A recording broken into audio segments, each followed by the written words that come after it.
Geyimiz, hüququmuz biridir, şagirdiz hamımızın adıdır.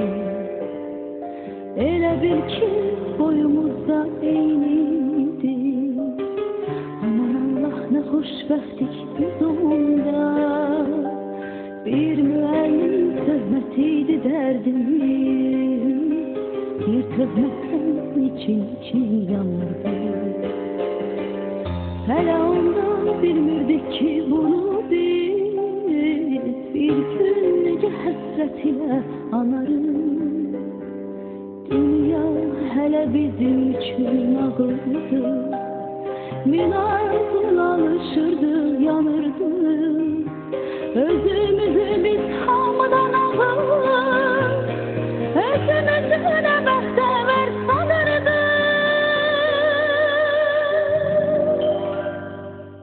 Məktəb illəri, ömrümün ən şirin duyğulu qaygısız günləri, hər anı bir ömrə bərabər seyirli günləri, ən təmiz arzulu günləri.